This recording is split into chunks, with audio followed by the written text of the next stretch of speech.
Hey folks, good morning or afternoon or evening or whenever you watch this. Um, I am sort of in I guess, rotating sphere of locations for this. Broadcasting currently from my living room. Yeah. I hope that you're doing well. I hope that last week was interesting for you. I think some people have, like from secondary schooling, have like a traumatic response to learning about these parts of history that we talk about so repeatedly. But I hope that it opened some new doors for you and allowed for some new insights. We're shifting gears to the women's suffrage parade this week. This is the first really formal protest that we're going to talk about, and from here on out, that's basically what we're doing. The first couple of weeks sort of laid the groundwork for a lot of that stuff, and hopefully you could see how women, how marginalized peoples, how people in general were treated by those in power throughout our history. And now we're going to look at sort of like how that is trickling into contemporary times and how it affected the 20th century as well. So the women's suffrage parade this week. There's a brief history of it that I wrote in the module, and then you're going to take a look at a couple of different articles about its history. But in essence, we're talking about 35 years after the Susan B. Anthony amendment to the Constitution was proposed. Nothing had been done about it. Still, this is the first proposal that voting shouldn't be contingent on sex.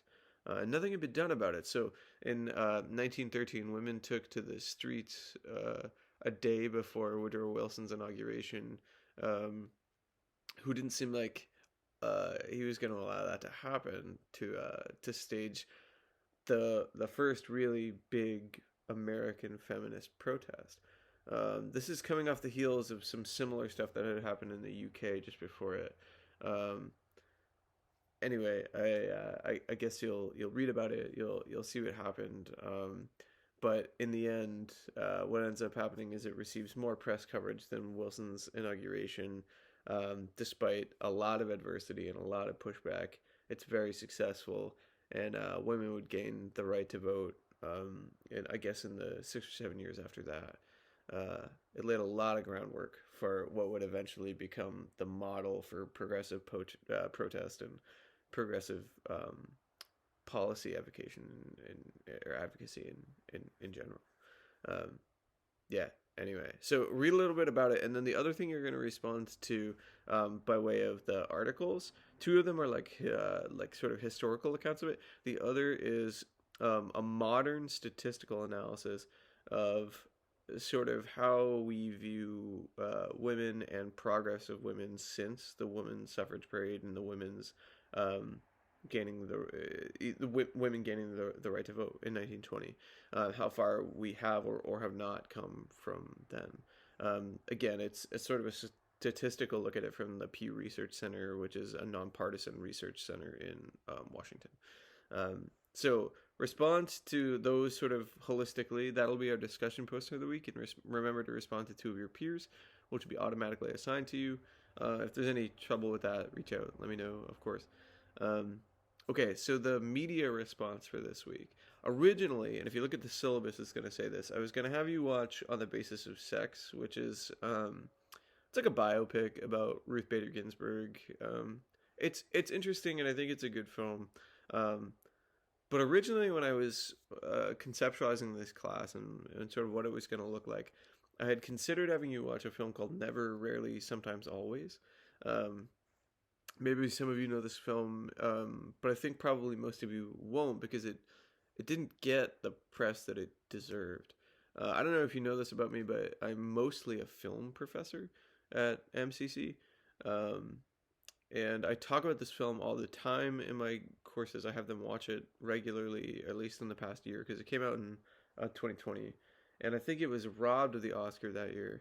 Um, it's a wonderful film, and it's also a difficult film to watch, I think, in a lot of ways. But on the heels of what happened last week with the Supreme Court ruling um, and just what appears to be happening in general in this country right now, I think it's an important watch. It's about a young girl, a teen girl, seeking an abortion and in modern times, and like encountering all the obstacles in the way of that. It's yeah, it's sad and tough to watch, but I think an important film and one of the best films of the past 10 years. Um, just like, uh, you know, by merit of filmmaking, even if you're going to exclude the content, and just great. So I encourage you to watch Never, Rarely, Sometimes, Always. That would be my preference. But if for some reason that's just too much right now, which would be totally understandable, um, I am totally fine with you also watching On the Basis of Sex, which is a great film too. It just feels like slightly less topical right now. You know what I mean? Um, in any case, so you're going to respond to one of those two films. You do not need to watch both. I'm going to be very clear about that. And that'll be your media response for this week. Due on Friday. Remember that your peer feedback is always due on Friday as well, and that the initial response to the articles and stuff is due on Wednesdays.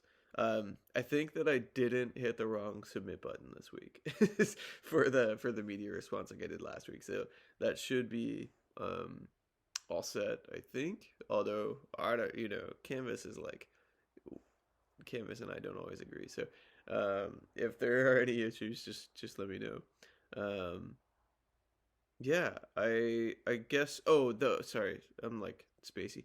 Um, the one other thing that I want to talk about is that next week in our week 4, I'm going to introduce what will end up being the final project for this course. So to this point, it's kind of been like researching things a little bit, discussing these things with each other, formulating our opinions on these things, and that is the core of the class. I want us basically to be voicing our opinions, formulating our opinions, checking our opinions against fact and against one another. Um, but ultimately, what you're going to do in this class is to create a sort of artistic form of protest for yourself. You're going to formulate something in your head that you feel passionately about, something that you wish you could go march in the streets for, something that you want to affect change in the sphere of that thing. You're gonna pick that on your own, whatever the topic may be. It's totally up to you. Um, and there might be some things that are more doable than others. So I'm gonna ask to see your plan ahead of time, just to make sure I think it's functional and it'll work for this. But um, I almost never have I rejected a proposal for an idea. So anyway, you're gonna formulate something like that, and then we've been watching and responding to all this media that has been born out of these protests and these parts of history. You're gonna create that. So you don't need to create a feature-length film or a podcast or anything like that if you don't want to, although I guess you could. You're going to create some kind of artistic interpretation um, of this thing that is happening that you're passionate about, and you're going to create it in such a way um, that you have something to say about it and that you're trying to affect change with it. So in the past, when I've done projects like this, people have made, they've made short films, they've made like audio plays, podcasts, things like that. But also, I've had people write traditional essays if that's more comfortable for you. I've had people do some things more traditionally, like slideshows. But I've also had lots of wonderful creative approaches. I've had creative writing, like short fiction, memoir, creative memoir, essay, things like that, like people telling their own stories. Um, I've had people do visual art, like painting. I've had people do like sonic art. This was last semester. Somebody did a really cool album of music. Um, so we're gonna introduce the idea of this project next week. You don't necessarily need to be concerned about this right now or thinking about it right now, but maybe start considering what kind of topic might you want to tackle with a project like this, um, if that makes sense. And if it doesn't, that's okay for right now. You don't need to know that much about it at this juncture. We'll talk more about it next week when I actually post the assignment. But basically, from here on out, week to week, I'm going to be looking for you to make small bits of progress until the end of the class, where that will be the thing you turn in. It'll be the majority of your grade.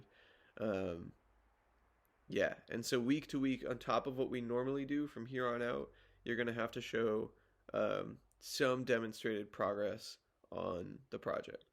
And it's yeah, we'll talk about it more next week, but I think it's good. I hope that it's engaging for you and valuable for you, and not just another thing to put on the list. I really think that a lot of the time, out of a course like this or similar courses I've taught, that the product feels like an accomplishment at the end of it, and that's what I'm shooting for. Not for you to create an assignment just for the sake of creating an assignment. Um, so yeah, more on that next week. But for this week, read those three articles, two of which are historic and the one of which is statistical. Respond to those for Wednesday. And then for Friday, watch Never, Rarely, Sometimes, Always, or if you want to, On the Basis of Sex, and respond to that, as well as responding to your peers. And if you have any questions or need any help, let me know. Um, I said a little bit in the announcement last week, but really I've been so pissed off about, as I think most insane people have been, about what happened last week. And I know that this is a class of majority, maybe all women, um, and just know that your voice is more important in this conversation than mine, but that I'm in solidarity with you, and I'm feeling the pangs of something needs to be done and needs to change. Um, Hopefully, this class gives us a little bit of insight into how people have done that in the past and maybe how we could do it in the future. Um, so thanks everyone. I look so forward to reading your writing this week, and I appreciate you. Okay, we will talk soon. Thanks.